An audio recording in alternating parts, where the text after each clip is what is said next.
Alright, today ladies and gents, I'm going to show you how to make a pot of gold in Xara Designer products.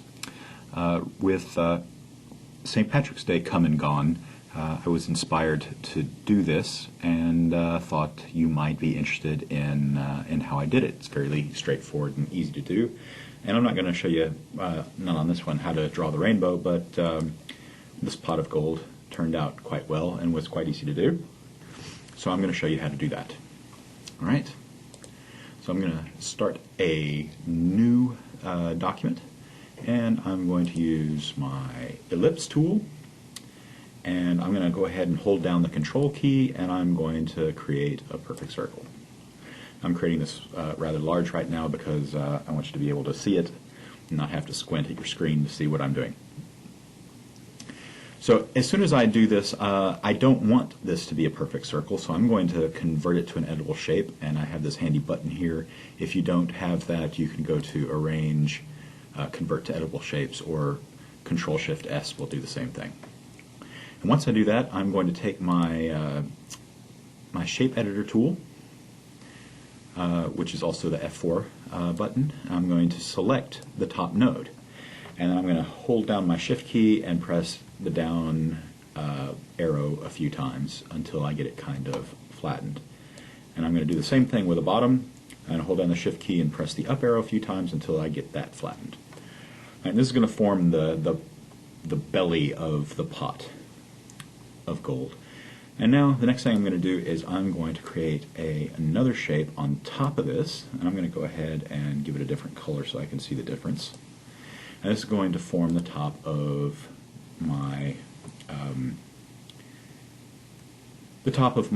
my pot, and I'm going to move that down a little bit, and I want to go ahead and stretch it out so that it is the same distance, and if I pull on each of these handles on the side, I should get the lines to show me that it's the same size, right? So when I get to the end, you can maybe see that that alignment line pop up. So once I have that, that's pretty good. I'm going to move that down a little bit further. Maybe not quite that far, something like this. Anyway, you can play around with it once you get it the way you want.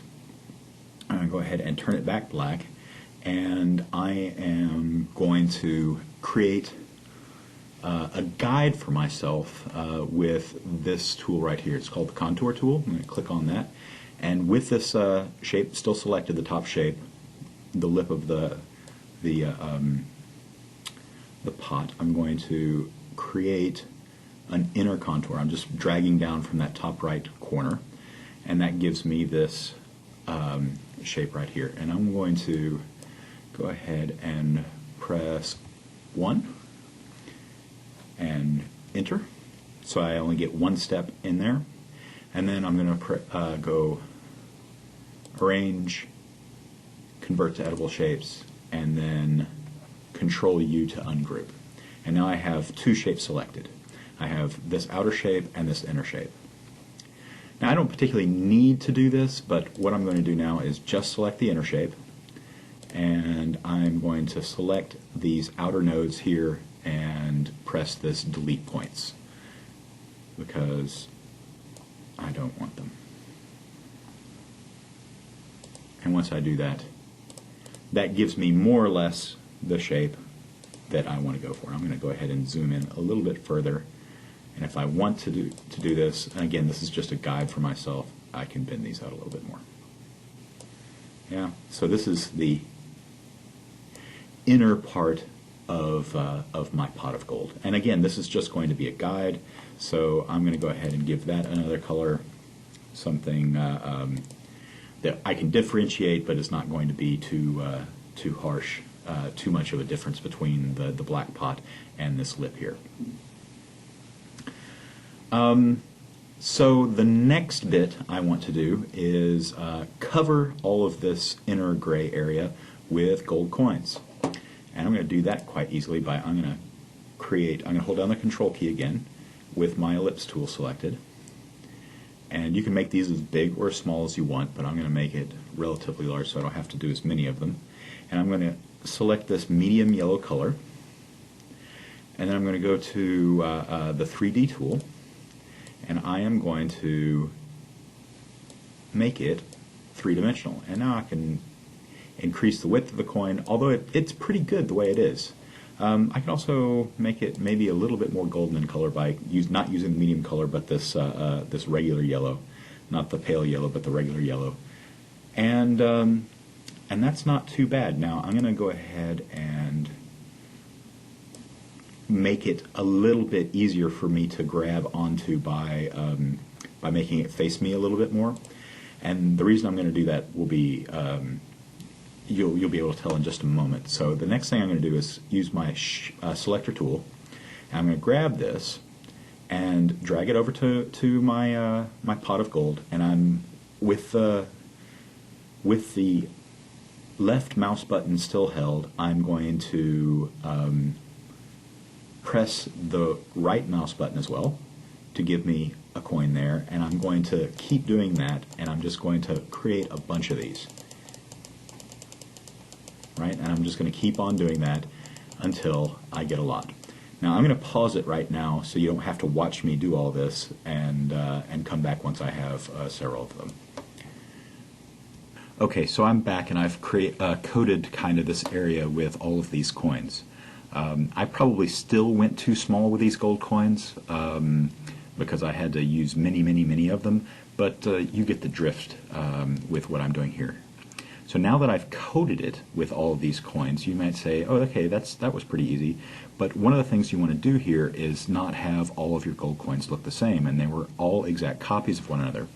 So I'm going to go ahead and select my 3D tool again, and I'm going to grab any particular coin, and I'm going to start turning them in different directions. And because these are 3D, the light source on these is going to all agree, and you can turn them any old which way. Yeah, and you get the effect of a pile of coins being together and just heaped on top of one another. Yeah, and every time you turn one a different way, it gives it more of that 3D feeling. Yeah, and I know this is a bit fiddly, but it's definitely worth it in the long run, because you get a serious three-dimensional feel.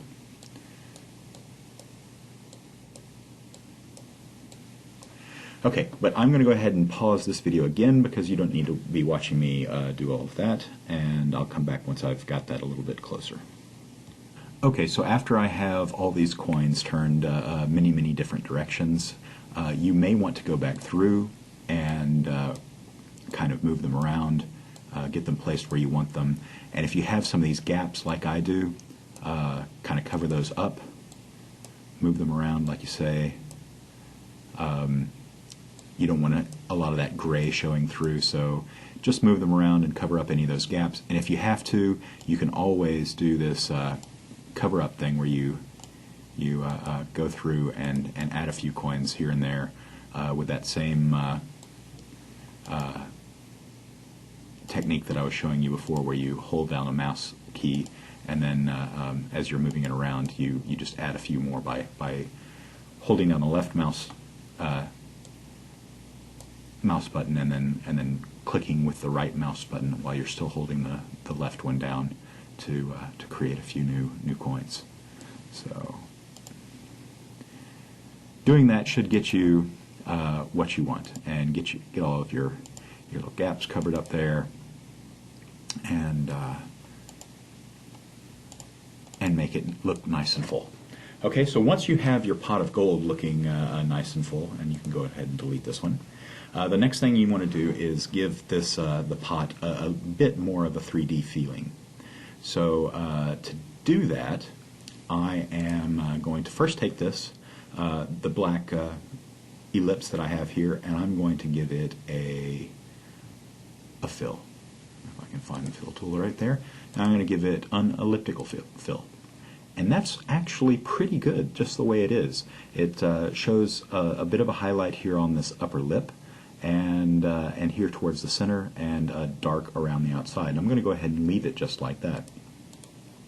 The next thing I want to do is give this this pot, the belly part, a linear fill.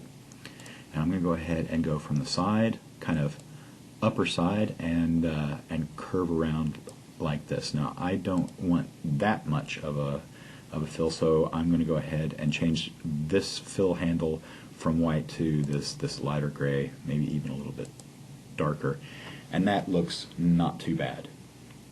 And the last thing that I want to do is this lip should have a bit of a shadow on this this highlighted area here. So what I'm going to do is take this outer lip part, and I'm going to select it, press Control K to clone it, and I'm going to go ahead and remove the fill, make it a flat fill, and I'm going to give it a flat transparency as well. And then I'm going to move it down a bit, and I'm going to select the first thing. Before I do that, I'm going to go ahead also and give it a bit of a feather, right? Something looking like that. And what this is going to be is it's going to be a shadow on the pot belly. So I'm going to select it and the pot belly, and I'm going to press the Q button and then press Control B, and this has what I did there was this clip view. I created a clip view, so the back image, this pot belly, was the clipping object, and it clipped the shadow that was to the bounds of the clipping object. So basically it just said just show the top object within the bounds of the back object, and that's how I applied that shadow. Alright, and that looks pretty good. I may nudge this up a little bit higher, and I could also play around with it a little bit, but that more or less is how you create your pot of gold. Hope you found that useful and interesting, and I went way over time, and I will talk to you next time. Bye.